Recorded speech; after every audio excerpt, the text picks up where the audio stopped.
تو یہاں پر امام ابو داؤد رحمہ اللہ کا مقصد یہ ہے ابو داؤد کہنے سے کہ اس حدیث میں بہت سارا اختلاف ہے، اس کی سند میں بھی اختلاف ہے اور اس کے الفاظ میں بھی اختلاف ہے، تو اس وجہ سے اس حدیث میں اضطراب ہے کہ ایک حدیث میں تو صحابی اور راوی کے درمیان واسطہ موجود ہے، ایک سند میں واسطہ موجود نہیں ہے، اور دوسری وجہ اس میں یہ ہے کہ ایک حدیث میں صحابی نے 3 دن تک اجازت دی اور پھر آگے آپ صلی اللہ علیہ وسلم نے فرمایا جو جتنا آپ چاہے،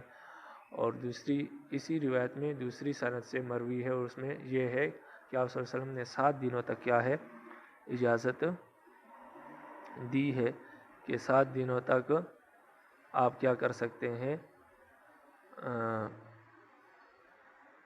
7 دنوں تک آپ موضوع پر مسح کر سکتے ہیں، اور اس کے بعد بھی آپ کی مرضی ہے کہ آپ جتنے جہاں تک اس حدیث پر کیا کر سکتے ہیں، جہاں تک آپ موضوع پر مسح کر سکتے ہیں جتنے دنوں تک وہ آپ کی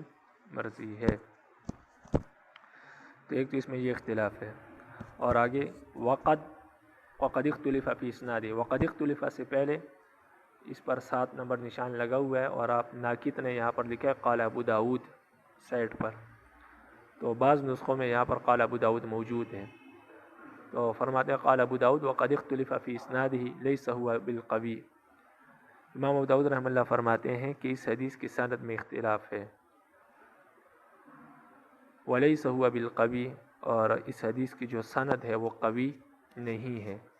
ورواه ابن مریم ویحییٰ بن اسحاق والسیلحینی عن یحییٰ بن ایوب واختلف فی اسنادہ، کہ اس حدیث کو ابن مریم نے، یحییٰ بن اسحاق نے اور سلیحنی نے، ان تمام حضرات نے، اور اسی طرح ربیع بن طارق نے یحییٰ بن ایوب سے روایت کیا ہے، تو ان تمام محدثین نے ایک ہی محدث سے اس حدیث کو روایت کیا ہے، اور اس کے باوجود بھی سند میں کیا ہے آگے جا کر اختلاف آ جاتا ہے کہ بعض سندوں میں واسطہ ہے اور بعض سندوں میں واسطہ نہیں ہے، اور آگے جا کے حدیث کے الفاظ میں بھی کیا جاتا ہے اختلاف آ جاتا ہے، بعض حدیثوں میں 3 دن کا ذکر ہے، بعض میں 7 دن کا ذکر ہے۔ تو امام ابو داؤد رحمہ اللہ فرماتے ہیں کہ اس حدیث میں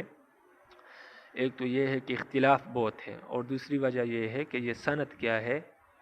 جس سند سے یہ حدیث روایت کی گئی ہے وہ سند کیا ہے، ضعیف ہے،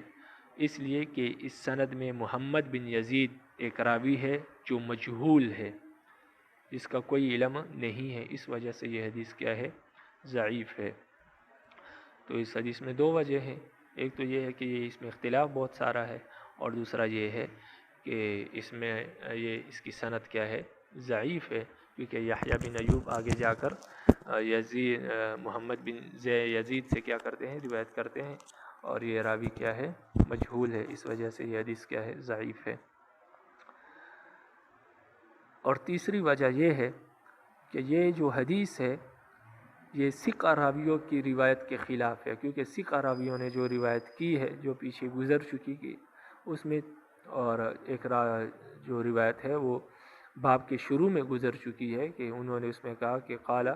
المسح علی الخفین للمسافر 3 ایام وللمقیم یوم ولیلہ، کہ مسافر کے لیے 3 دن اور 3 راتیں، اور مقیم کے لیے 1 دن اور 1 رات مسح کرنے کا جواز ہے۔ تو جو ثقہ راویوں کی جو روایت ہے جس میں 1 دن یا 3 دن کا 1 دن مقیم کے لیے اور 3 دن مسافر کے لیے ذکر ہے، تو یہ جو روایت یہاں پر ہم نے ذکر کی